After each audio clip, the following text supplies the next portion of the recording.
assalaamu calaykum waraxmatullaahi wabarakaatu. waa qayb cusub iyo barnaamijkeenay qisooyinka nebiyada. qaybtaani waxaan kaga hadli doonaa qisadii nebiyullah huud calayhi salaam. si aad oola socoto qisooyinkeenna ha ka inaawin janalkeenna like iyo sabscribe iyo sheer. bismi illaahi araxmaani araxiim walxamdu lilaahi rabbi alcaalamiin waasalaatu wassalaamu calaa ashrafi alanbiyaa'i waalmursaliin. mar kale iyo barnaamijkeena qisooyinka nebiyada iyo qisadii afaraad. qisadani waxaan uga hadli doonaa nebi huud calayhi salaam, duufaankii nebi nuux bacdigiisa. dadka soo haray adduunka ay ku faafeen, koox walbana adduunyada gees ay ka degeen.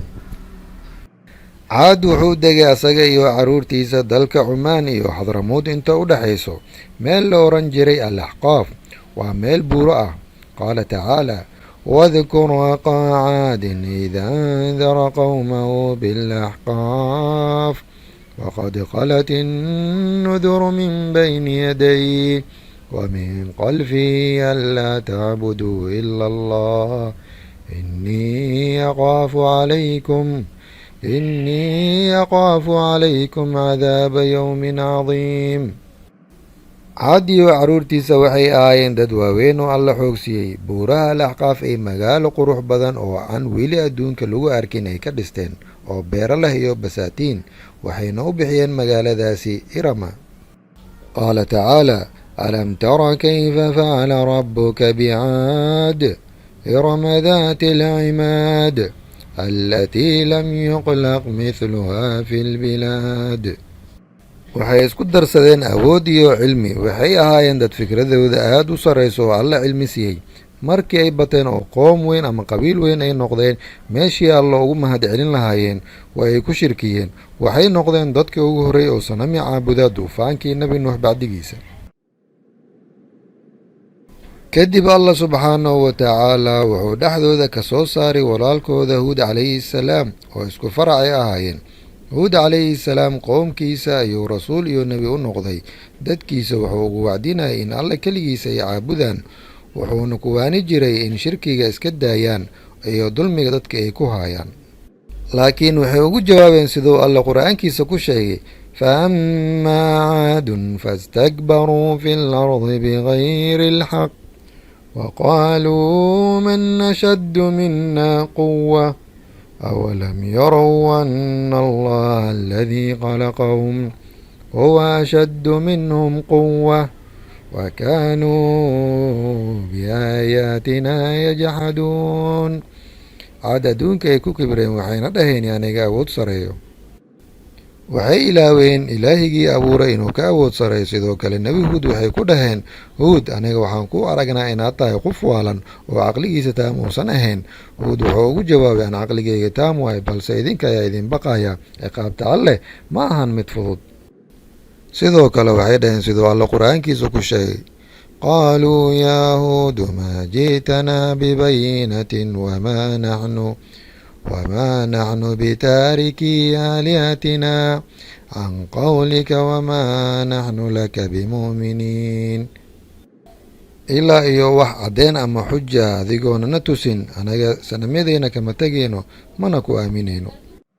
markaasi ayuu soo xasuusiyey qoomkii nuux waxaa ku dhacay markii alle ay ku shirkiyeen. wuxuu yidhi: sidii qowmi nuuxiyo idinku dhicin oo alle keligiisa caabuda. waxay ugu jawaabeen: haddii aad rasuul tahay, caddeen la imaaw oo cadaabta alleh aad sheegaysid na tus. hadalkoodii iyo ciqaabta alleh kalama dheereen. alla ciqaabtiisa sidaasay ugu bilaabatay. muddo 3 sano dhulkooda roobka ma da-in. dhulka wuu qalalay. waxay ku dhowaadeen inay dhammaan halaagmaan. saase ay tahay, gaalnimada kama soo laabanin iyo shirkiga. ugu dambeyn qoomkii waa ay shireen. waxay go-aan gaareen in wafdi ay diraan oo alle cafis ay weydiistaan. wafdigaasi waxaa hogaaminayay kaaba qabiilkooda, waxaana la oran jiray qiil bin canza. qiil bin canza iyo raggii kale la socdeen gacmaha ay kor u taagteen. alle ayay ka baryeen roob. markaas ayaa samada 3 daruuro kala duwan ka soo muuqatay: daruuro caddaan iyo daruuro gaduud iyo mid madow ah. qiil bin canza samada ayuu cod ka maqlay, cod oo dhahayo: qoomkaay 3dan daruuro mid ugu door.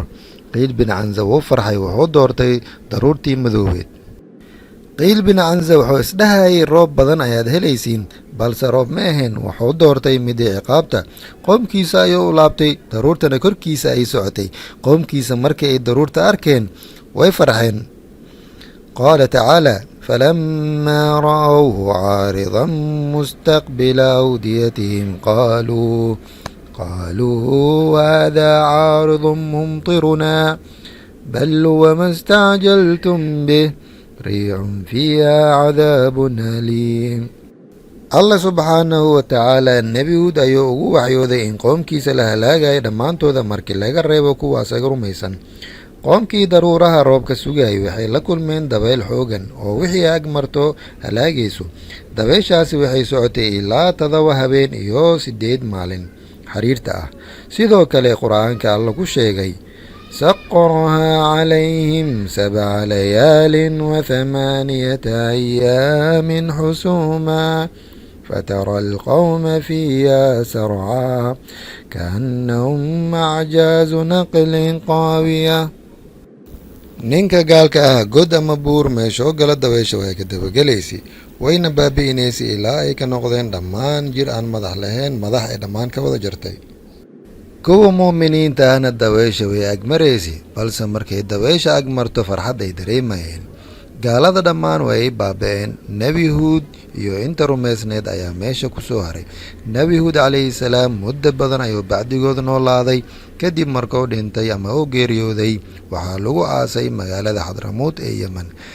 qisadii nebiyullah huud meesha ay ku dhammaatay.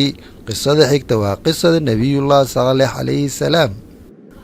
ilaa qisada xigta laga gaaraya hanaga ilaawin like, subscribe iyo share. wassalaamu calaykum waraxmatullaahi wabarakaatu.